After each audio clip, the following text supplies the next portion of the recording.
पढ़े नहीं। इनने तो सही करा, इसके साथ तो ऐसा ही होना चाहिए था साला।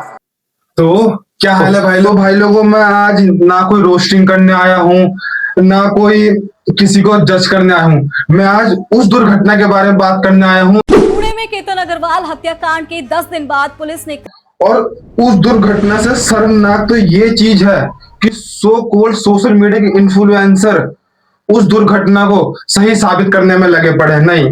इनने तो सही करा, इसके साथ तो ऐसा ही होना चाहिए था साला। और दोस्तों, हमारे सो कॉल्ड सोशल मीडिया के इन्फ्लुएंसर उस लड़की को सही साबित करने में लगे हुए हैं कि जरूर घर वालों ने अरेंज मैरिज का प्रेशर बनाया होगा, तो बेचारी ने दबाव में आकर ये सब करना पड़ेगा। तो इसका मतलब ऐसा हुआ, कल को मैं अपने एडिटर के ऊपर प्रेशर बनाता हूं कि जल्दी काम कर, और ये तंग आकर कर दे मेरा काम। फिर सही होगा ना ये तो,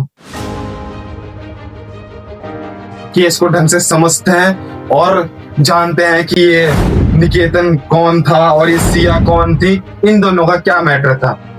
तो दोस्तों, ये थे हमारे निकेतन अग्रवाल भाई, जिनकी उम्र थी 26 साल और इनके घर का बहुत बड़ा रियल एस्टेट का बिजनेस था, जिसके डायरेक्टर थे और वेल सेटल थे।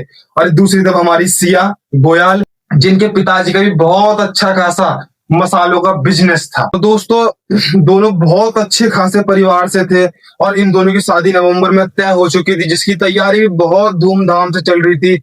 और केतन भी अपने सारे एफर्ट्स लगा रहा था, अपनी पूरी जो जो उससे हो सकता था सब चीज कर रहा था अपने मंगेतर के लिए। पर सिया के दिमाग में तो कुछ और ही चल रहा था। और दोस्तों, हमारी प्रिय सिया जी का एक बॉयफ्रेंड भी था जिसका नाम था चेतन और जिसकी उम्र थी 22 साल। तो ये दोनों आपस में प्यार करते थे और हमारी सिया जी चेतन भाई से बिल्कुल भी शादी नहीं करना चाहती थी, उनका मन नहीं था।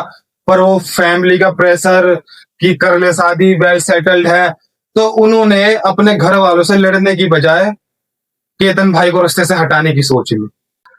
तो दोस्तों, यहाँ पर सारे काम बहुत अच्छे से हो रहे थे। हमारे केतन भाई ने 70 करोड़ का वेन्यू भी बुक करवा चुके थे, सारी तैयारी हो चुकी थी। तो दोस्तों, 14 तारीख को एकदम से सिया का प्लान बनता है कि आओ किले पर ट्रैकिंग पर चलते हैं। और ये वही किले पर जाने की बात करती हैं जहां पर इनका प्री वेडिंग शूट होने वाला था। तो भाई लोगों, ये लोग ट्रैकिंग पर जाते हैं, ट्रैक करते हैं, किले पर खड़े होते हैं, फोटो खिंचवा रहे होते हैं। एकदम से सिया केतन को धक्का दे देती है और केतन, हालांकि इस बार पहली बारी में केतन बच जाता है, पर वो पूछता है कि सिया ये क्या हरकत थी। तो सिया बोलती है, अरे यार वो मेरे को सांप दिख गया था, तुमने डर के मारे तुम्हें धक्का दे दिया गलती से, सॉरी। तो वैसे तो इस बात का कोई लॉजिक नहीं है कोई लॉजिक नहीं है ना। पर फिर भी हमारे केतन भाई शादी करने वाले थे, फियोंसे थी, प्यार भी करने लगे थे, तो उन्होंने चलो आई गई कर दी ये बात, सांप था दिख गया धक्का दे दिया, कोई बात नहीं, कुछ नहीं हुआ। अब ऐसे ही सब सही चलते रहा। और फिर आती है दोस्तों 18 तारीख, फिर से सिया प्लान बनाती है ट्रैकिंग पर जाने का उसी किले पे। और जैसे कि यार, अब वही वाली बात है कि अब मैं बार बार एक ही जगह पे जाने के लिए जिद करूंगा किसी से, सामने वाले को भी शक होगा, अरे बार बार एक ही जगह क्यों जाना चाह रहा है। पर लेकिन जैसे कि मैंने बताया आप लोगों को, इन लोगों का प्री वेडिंग शूट वहीं होने वाला था। केतन भाई ने ज्यादा ऑब्जेक्शन ना उठाते हुए उन्होंने कहा चलो। और इस बार जब ये लोग ट्रैकिंग पे गए, वहां ट्रैक करा, और ठीक 10:45 पे सिया ने केतन को धक्का दिया। और इस बार सिया अपने मंसूबों में कामयाब हो गई, अपनी गंदी सोच को कामयाब कर पाई और केतन भाई ऑन द स्पॉट खत्म हो गए।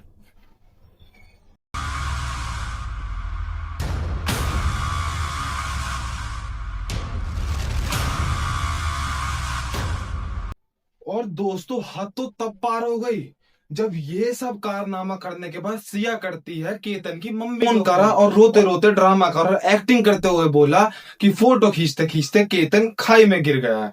और फिर जब ये सब हुआ, फिर सिया ने आसपास वाले जो भी रहते थे उन पर जाके बोला, फिर केतन को लोगों ने बाहर निकाला। फिर ये सब हो गए, जब घर पे सब चीजें हुई, अंतिम संस्कार हुआ, सब चीज हुआ, तो वो कहते हैं ना कि अपराधी जितनी भी कोशिश कर ले, अपराध नहीं छुपा सकता अपना। और दोस्तों जब इतना कुछ हो रहा था तो वो कहते हैं ना कि जैसे किसी की डेथ हो जाती है, ठीक है, तो लोग आते हैं, मेहमान आते हैं, आस पड़ोस वाले आते हैं, बाहर भूर सब आते हैं, बाहर वाले भी, और पूछते हैं अरे कैसे हो गया, अरे कैसे हो गया, पूछते हैं ना। तो इसी तरीके से सब लोग आके सिया से पूछ रहा था कि बेटी ये क्या हुआ, कैसे हुआ। तो केतन की बहन ने एक चीज नोटिस करी कि सिया कुछ भी बोलती है तो वो हर बारी एक ही चीज अलग अलग तरीके से बदल बदल के बात कर रही है, बदल बदल के बता रही है लोगों को।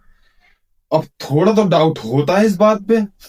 तो भाई केतन की बहन ने बताया फिर जाके पुलिस वालों को, पुलिस वालों ने जब सख्ताई थोड़ी सी दिखाई, अपने तरीके से पूछा, तब जाके सिया ने बताया कि ये काम उसके बॉयफ्रेंड ने उसने मिलकर करा है। और यहां तक कि सिया के पापा ने भी खुद सोशल मीडिया पर आके ये बात बोली है कि अगर दोषी उनकी बेटी है तो उसकी बेटी को वो खुद सजा दिलवाएंगे। पहले तो ऐसे बाप को सल्यूट है जो अपने बच्चे को खुद सजा दिलवाने के लिए तैयार है। तो दोस्तों ये था पूरा केस जिसे मैंने तुम लोगों को समझा दिया, बता दिया। अब आते हैं हमारे इंटरनेट के कुछ कीड़ों पे और सो कॉल्ड फेमिनिस्ट पे। भाई लोगों हद तो तब जाके पार हुई है जब मैंने इंटरनेट पे देखा कि हमारे कुछ सो कॉल्ड फेमिनिस्ट और ये हमारे इंस्टाग्रामर और ये इन्फ्लुएंसर जो अपना को बहुत बड़ा इन्फ्लुएंसर मानते हैं, एक मर्डर को भी सही साबित करने में लगे हुए हैं कि उसने सही करा है, उसने ये करा, उसने वो करा। और यहां तक कि मैंने कुछ लड़कियों के कमेंट भी देखे कि सिया तो क्वीन है, उसने सही करा है और इन लड़कों में डर बिठाना जरूरी है। अबे मतलब वही वाला सीन है। आज की जनरेशन अपने प्यार के लिए, अपने हक के लिए लड़ना मंजूर नहीं है, पर किसी माँ के बेटे को रास्ते से हटाना मंजूर है, उस माँ को रुलाना मंजूर है, पर अपने हक के लिए नहीं लड़ेगा कोई आज के डेट में। वाह सोशल मीडिया फेमिनिस्ट। तो दोस्तों इन इंटरनेट के जेनजियो से मैं इनकी भाषा में पूछता हूँ छोटी सी बात।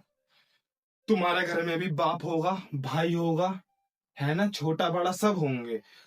अगर कल को तुम्हारे भाई से किसी लड़की की शादी उसके घर वाले जबरदस्ती करवाएं और वो भी तुम्हारे भाई को लेके किसी किले पे, किसी माउंटेन पे, कहीं और कहीं भी लेके जाए और उसे वो वहां से धक्का दे दे, तब भी तुम ये कहोगे ये well done, you are a queen, you are a queen, such a queen. छोटी सोच वालों। अब आते हैं दोस्तों रियल इशू पे कि सारा मेन इशू था क्या। तो देखो दोस्तों, अगर सिया चाहती तो उसके पास हजारों रास्ते थे, हजारों रास्ते कि वो केतन से शादी ना करती, वो अपने बॉयफ्रेंड से शादी करती। जैसे कि एग्जाम्पल के लिए बहुत सारे रास्ते हैं। घर से भाग सकती थी, अपने मम्मी पापा से लड़ सकती थी, और अपनी इंडिपेंडेंस होने का जो उस पे सरकार ने हमें इंडिपेंडेंस दे रखी है, इतनी हमें हमारे हक दे रखे हैं, वो उसके थ्रू लड़ सकती थी। पुलिस थी, मीडिया थी, ये था वो था। पर हमारे समाज की विडंबना को देख के उसने क्या चुना। और एक तो यार ये हमारे देश का आज का युवा ना साला अपने पेरेंट्स से नहीं लड़ पाएगा, दुनिया से नहीं लड़ पाएगा कि मुझे इससे शादी नहीं करनी है, मुझे इससे करना है, मुझे ये करना है। वो अपने घर वालों से लड़ने से अच्छा, घर वालों के सामने अपनी बातें रखने से अच्छा किसी की मासूम की जान लेना आसान समझते हैं। और मेरी एक छोटी सी अपील सारे पेरेंट्स से है, जिसमें कि मेरे पेरेंट्स भी आते हैं और जो मेरे पब्लिक है उनके पेरेंट्स भी, सबके पेरेंट्स, और जितने पेरेंट्स मेरी वीडियो देख रहे हैं सब ध्यान से थोड़ा समझने की कोशिश करना कि आप समाज की सोच के, चार लोग क्या बोलेंगे, पड़ोसी क्या बोलेंगे, अड़ोसी, खानदान, पानदान, भाई ये लोग कुछ दिनों के लिए बोलेंगे, पर आप जो भी अपने बच्चे की अपनी इजाजत, जैसे बच्चे का तुम्हारा कुछ भी करने का मन नहीं है, तुम वो काम से करवा रहे हो, वो इन सबको देख के अपने दिमाग में क्या मानसिकता बना रहा है, वो क्या करने की सोच रहा है, क्या नहीं करने की सोच रहा है, आप लोग उस चीज का ध्यान नहीं देते, आप लोग बस एक चीज का ध्यान देते हो कि हमारी इज्जत बच जाए भैया, हमारी इज्जत होनी चाहिए। बच्चे का क्या है, बच्चा तो कुछ भी कर लेगा। तो दोस्तों बस मैं आखिर में यही कहना चाहूंगा कि देखो, जुर्म जुर्म होता है, गलत गलत होता है, छोटा हो बड़ा हो, चाहे इतना से क्यों ना गलत हो, इतना से क्यों ना जुर्म हो, गलत गलत होता है। चाहे वो लड़का करे चाहे वो लड़की करे, बस एक छोटी सी मानसिकता और एक छोटा सा गलत फैसला, बेचारे केतन की क्या ही गलती होगी। उसने अपने होने वाली बीवी पर भरोसा कर लिया, या उसने, उसके घर वालों ने जहां पर उसका रिश्ता तय करा उन्होंने, उसने हंसी हंसी वहां पर कबूल कर लिया, बस इतनी सी गलती। तो दोस्तों देखो, मर्डर मर्डर होता है, अपराध अपराध होता है। तो ये सब कहने से कोई फायदा नहीं है कि लड़की ने सही करा, लड़कों में डर बिठाना चाहिए, लड़कों में यही करना चाहिए। अरे भैया, हर बारी लड़के, हर बारी, अब पिछले कुछ केस उठा के देख लो, उसमें भी हर किसी ने एक ही बात बोली कि लड़कों के साथ सही हुआ। हालांकि बाद में सबके पॉइंट ऑफ व्यू बदले, सबने लड़कियों को गलत ठहराया, पर स्टार्टिंग में क्या था, लड़की का। और आई होप दोस्तों, सिया और सिया के बॉयफ्रेंड को कानून सख्त सख्त सजा देगा और हमारे केतन भाई को इंसाफ भी दिलाएगा। तो दोस्तों देखो, इस वीडियो में अगर किसी को मेरी बात का बुरा लगा हो या मैंने कुछ गलत बोल दिया फ्लो फ्लो में, तो मैं सॉरी बोलना चाहूंगा। और ये वीडियो मैं ना ये बोलूंगा कि लाइक करो, मैं कुछ नहीं बोलूंगा। आज तुम लोगों की मर्जी है, कमेंट में जो कमेंट करना है करो। वीडियो क्या अच्छी लगी, क्या है क्या नहीं है, अब सब चीज तुम्हारे हाथ में है। और राधे राधे, टेक केयर, आज के लिए इतना ही, लव यू।